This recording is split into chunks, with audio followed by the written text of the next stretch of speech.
1 जानेवारी 2018 मध्ये कोरेगाव भीमा या ठिकाणी मोठा हिंसाचार उफाळलेला होता। या प्रकरणामध्ये भीमा कोरेगाव चौकशी आयोगासमोर सध्या सुनावणी सुरू आहे। याच प्रकरणी उद्धव ठाकरे यांना आयोगाने एक नोटीस दिलेली होती। त्या नोटिसीला उद्धव ठाकरे यांनी उत्तर दिलेले नाही किंवा उद्धव ठाकरे स्वतः उपस्थित झालेले नव्हते। या विरोधात प्रकाश आंबेडकर यांच्या वकिलामार्फत उद्धव ठाकरे यांना अटक वॉरंट जारी करावं अशी मागणी सुद्धा एकंदरीत करण्यात आली होती। आज ॲडव्होकेट असीम सरोदे यांनी उद्धव ठाकरे यांचं वकीलपत्र घेतलेलं आहे। आपल्यासोबत ॲडव्होकेट असीम सरोदे आहेत। प्रकाश आंबेडकर यांच्या वकिलामार्फत उद्धव ठाकरे यांना अटक का करू नये असं वॉरंट काढण्यात आलेलं होतं, काढावं अशी मागणी आयोगाकडे करण्यात आली होती। तुम्ही त्यांचं वकीलपत्र घेतलेलं आहे, आज काय झालं? आज माजी मुख्यमंत्री उद्धव ठाकरे यांच्यातर्फे आम्ही वकीलपत्र कोरेगाव भीमा चौकशी आयोगासमोर सादर केलं। त्यामुळे आपोआपच जी वॉरंटची मागणी होती ती रद्द करण्यात आलेली आहे आणि उद्धव बाळासाहेब ठाकरे यांच्यातर्फे मुख्यमंत्री असताना काय घडामोडी झाल्या वगैरे जे काही विचारणा करण्यात आलेली आहे त्याबद्दल माहिती घेऊन आम्ही पुढच्या सुनावणीच्या वेळेस त्याच्याबद्दलचं प्रतिज्ञापत्र सादर करणार आहोत।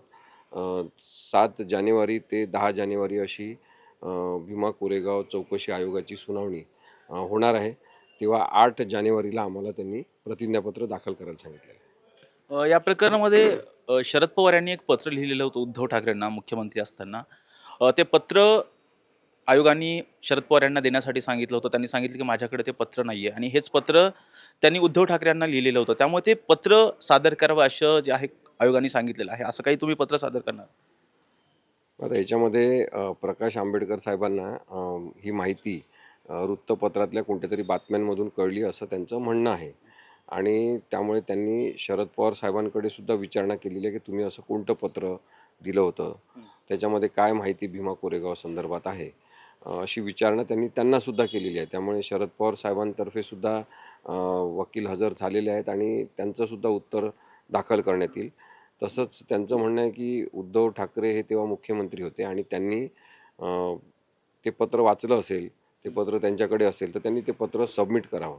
त्याच्यामध्ये काय मजकूर आहे हे आयोगाला पाहणं महत्त्वाचं आहे असं बाळासाहेब आंबेडकरांचं म्हणणं आहे। तर त्या संदर्भात आम्ही 8 जानेवारीला जी काही माहिती असेल, वास्तविकता असेल ती प्रतिज्ञापत्रावर मांडून ते सादर करू। सर, या प्रकरणामध्ये सध्या न्यायालयासमोर हजर न राहणं म्हणजे एखादी नोटीस दिल्याच्या नंतर न्यायालयासमोर हजर न राहणं हा कुठेतरी न्यायालयाचा अवमान ठरतो किंवा चौकशी आयोगाचा अवमान ठरतो? काय होतं आहे की आता इतक्या वर्षांपासून सुनावणी सुरू आहे आणि विनाकारण काही लोकांना त्याच्यामध्ये फरफटत आणणं किंवा त्यांची मागणी सतत करणं याच्यातून त्या कामकाजाला विलंब होतो असं माझं म्हणणं आहे। खरोखर काही मुद्देसूद असेल आणि महत्त्वाचं असेल तर त्याची मागणी जरूर केली पाहिजे। त्यामुळे काही जणांनी हा सुद्धा प्रश्न आज उपस्थित केला तिथे संवाद साधत असताना माझ्याशी की जे क्वासी ज्युडिशियल अशा यंत्रणा आहेत म्हणजे आयोग आहे त्यांना अशा प्रकारे वॉरंट काढण्याचे हक्क आहे का? तर असू शकतात कारण की न्यायाच्या दृष्टीने जे काही करायचं आहे ते सिव्हिल जजचे अधिकार आयोगाला आहेत। परंतु आज आम्ही वकीलपत्र दाखल केल्यामुळे वॉरंट काढण्याची कोणती नामुष्की ही आयोगावर सुद्धा येणार नाही आणि जे काही म्हणणं असेल ते आम्ही सादर करू। अर्थातच माजी मुख्यमंत्री म्हणून अत्यंत जबाबदारीने उद्धव बाळासाहेब ठाकरे यांच्यातर्फे जे काही वास्तविकता असेल ती मांडून त्याचं उत्तर रिप्लाय म्हणून दाखल करण्यात येईल प्रतिज्ञापत्रावर 8 जानेवारीला। आणि मला असं वाटते की भीमा कोरेगावच्या संदर्भात ज्या धर्मांध लोकांनी, जातीयवादी लोकांनी, जे जातीयवादी संस्कृतीच मानणारे आहे असे काही लोक त्यांचे सातत्याने नावं पुढे आलेले आहेत। परंतु केवळ ते लोक विशिष्ट राजकीय पक्षाच्या, सत्ताधारी राजकीय पक्षाच्या जवळचे असल्यामुळे त्यांचा बचाव करण्यात आला का, पोलिसांतर्फे पुरावे नष्ट करण्यात आले का, ह्या सुद्धा गोष्टी वारंवार चर्चेत आलेल्या आहेत। त्यामुळे मला असं वाटते की फोकस हा ज्या लोकांच्या संदर्भात वारंवार शंका व्यक्त करण्यात आलेल्या आहेत त्यांची चौकशी करण्यासंदर्भात किंवा त्यांनी पुरावे देण्यासंदर्भात आणि त्यांनी पुरावे दडवले का, लपवले का, पोलिसांनी त्यांना मदत केली का, अशा संदर्भात हा फोकस असला पाहिजे। फोकस डायव्हर्ट होता कामा नये कारण की ज्या प्रमाणामध्ये दलित, बुद्धिस्ट किंवा आंबेडकरी समाजावर अन्याय झालेला आहे तिथे त्याची चाचपणी ही अत्यंत निष्पक्ष पद्धतीने, प्रामाणिक पद्धतीने होणं आणि जे दोषी असतील त्यांना शिक्षा होणं हे आवश्यक आहे। उद्धव ठाकरे साहेबांचं हेच म्हणणं आहे की ज्यांच्यावर अन्याय झालेला आहे त्यांना न्याय मिळाला पाहिजे। त्यामुळे त्यांच्याकडे जी माहिती मुख्यमंत्री असताना होती ती देण्यासाठी ते तत्परच आहेत आणि त्यामुळे 8 जानेवारीला प्रतिज्ञापत्रातून जी काही माहिती असेल ती सादर करण्यात येईल। सर, जर पाहिलं तर हा जो प्रकार आहे 1 जानेवारी 2018मध्ये हा सगळा प्रकार घडला, हिंसाचार भीमा कोरेगावमध्ये झाला. जर पाहिलं तर पुढच्या महिन्यामध्ये जर पाहिलं तर 1 जानेवारी अर्थात 1 जानेवारी 2026 येईल. जवळपास 8 वर्ष झालेले आहेत. अद्यापही चौकशी सुरू आहे. या प्रकरणामध्ये मिलिंद एकबोटे असेल किंवा संभाजी भिडे यांच्यावरती आरोप झालेले होते. या प्रकरणात कठोर कारवाई व्हावी अशी या चौकशी आयोगासमोर तुम्ही काही मागणी वगैरे करणार आहात का? हे बघा, ज्यांनी मुख्य जे अर्जदार आहेत, जे अन्यायग्रस्त आहेत, त्यांच्यातर्फेचे जे वकील आहेत, त्यांनी ती मागणी करायला पाहिजे.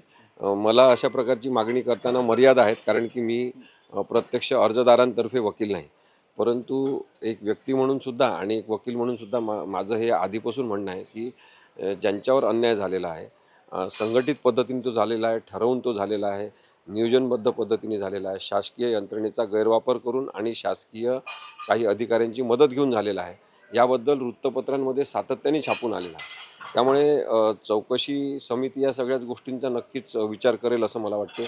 जस्टिस JN पटेल हे प्रमुख आहेत या भीमा कोरेगाव चौकशी आयोगाचे, आणि मी वकिली सुरू केली तेव्हापासून त्यांच्यासमोर प्रकरणं चालवलेली आहेत. त्यांची ख्याती आहे की ते अत्यंत कटाक्षाने जनहित काय याचा विचार करणारे असे न्यायाधीश आहेत. त्यामुळे आपण न्यायाची अपेक्षा त्यांच्याकडून करू शकतो.